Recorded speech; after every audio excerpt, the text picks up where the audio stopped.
The ability to accurately read people, it almost feels like a superpower, doesn't it?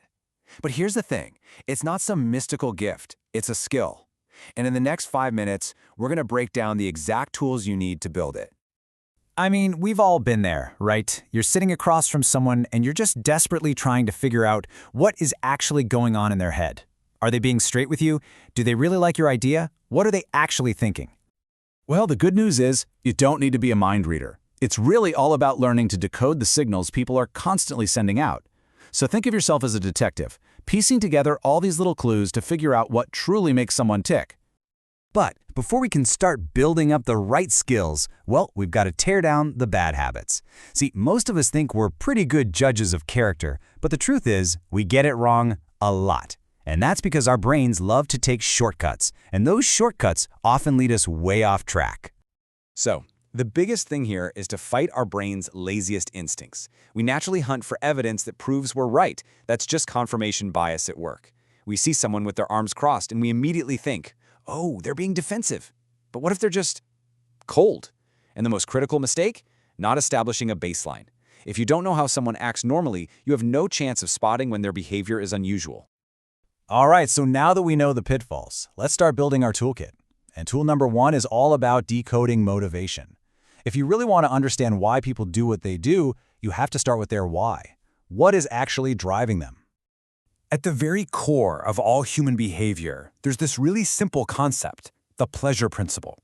Seriously, every single decision we make, from grabbing a coffee to making a huge career change, it can all be traced back to this one fundamental drive. But look at the imbalance here. It's super important. While yeah, we're drawn to pleasure, our drive to avoid pain is way stronger. Think about it. The instinct to jump out of the way of a speeding truck will always beat the desire for a treasure chest sitting in its path. So to predict someone's behavior, don't just ask what they want to gain, ask what pain they're desperately trying to avoid. And our motivations, they aren't static. They're always evolving.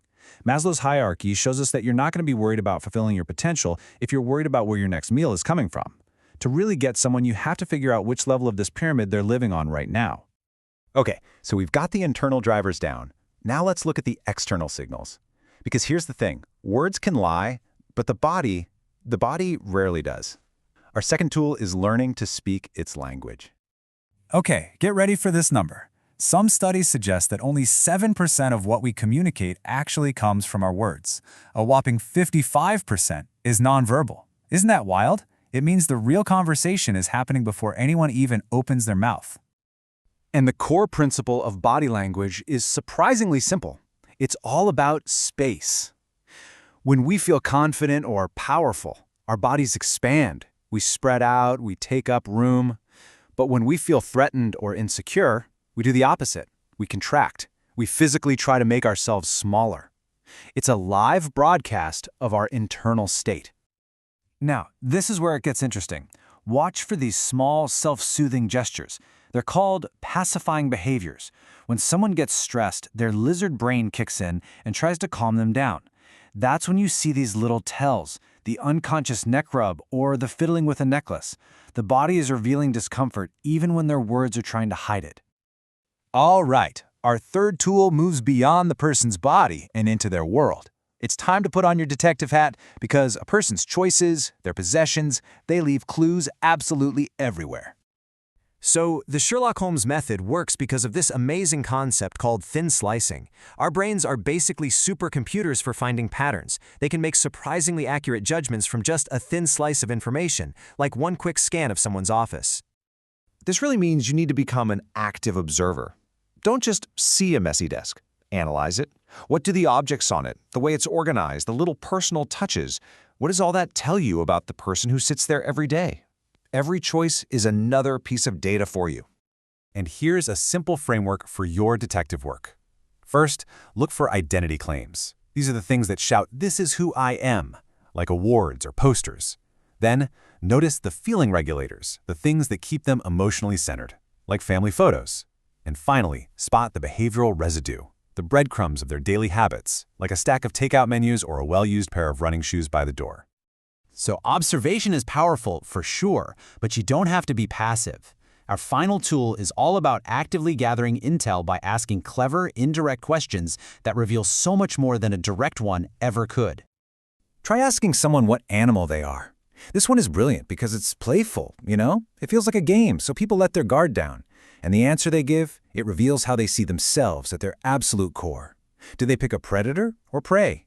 A lone wolf or a social dolphin?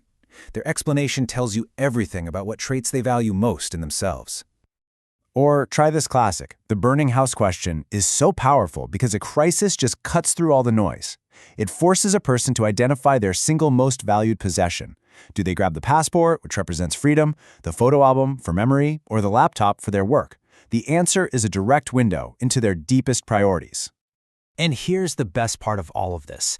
As you start practicing these skills, as you learn to analyze other people's motivations, their body language, their values, you inevitably turn that same lens back on yourself. You start to see your own patterns and your own behaviors much more clearly. So yeah, these tools will absolutely help you understand other people. But the real journey begins when you turn them inward. The skills you use to read the world can become the mirror you use to finally see yourself. So the only question left is, what are you going to discover?